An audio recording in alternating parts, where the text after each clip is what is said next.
Hi again all. This has been quite confusing this week for a lot of people who haven't quite got this, so hopefully this video will help a bit.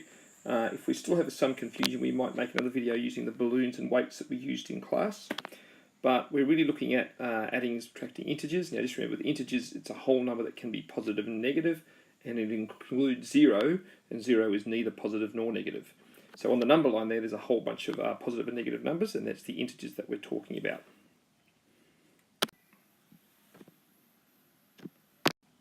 Alright, let's go to some examples here first. Let's get some examples working.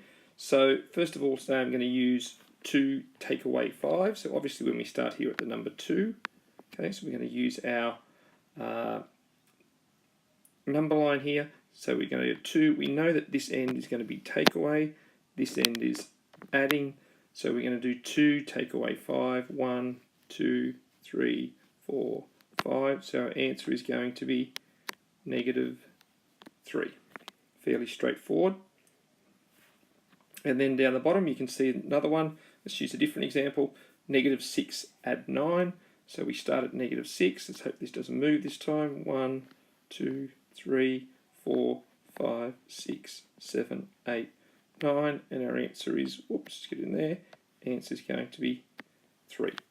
Alright, so fairly straightforward. Those ones are fairly simple. We tend to master those ones pretty well.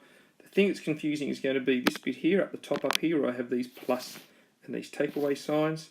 Okay, when we do adding and subtracting integers, that it'll start to get a bit confusing as the one over the page. So let's have a look. Alright, so this is our general rule, and this is the rule that we discussed in class. When you have two like signs, it becomes a positive. For example, a positive and a positive make a positive. A negative and a negative also make a positive. When you have two unlike signs, it becomes a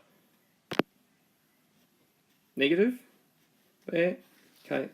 They are like signs when they are like each other. In other words, they are the same. So that's fairly straightforward. That's our general rule we're going to follow. Let's look at how that works in practice here. Okay, we can see here. Okay, there's 2 positives, so we're going to keep it positive. Alright, so our first sum we're going to have a look at today is minus 6 plus positive 2.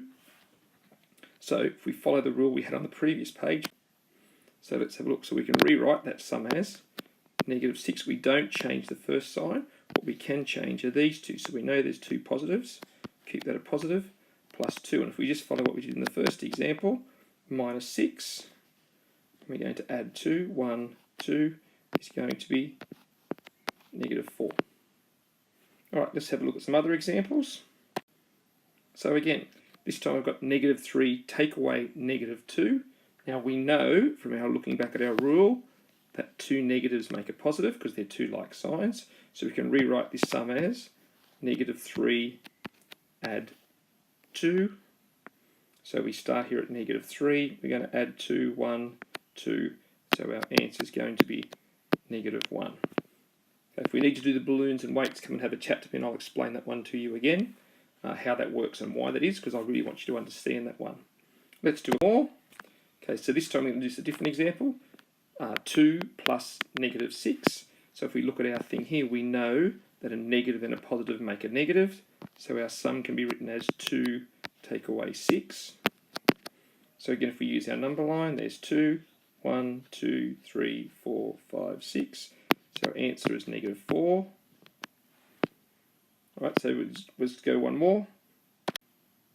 And then we have this type, negative 1 take away positive 5. So again, we look at this one, a negative and a positive make a negative.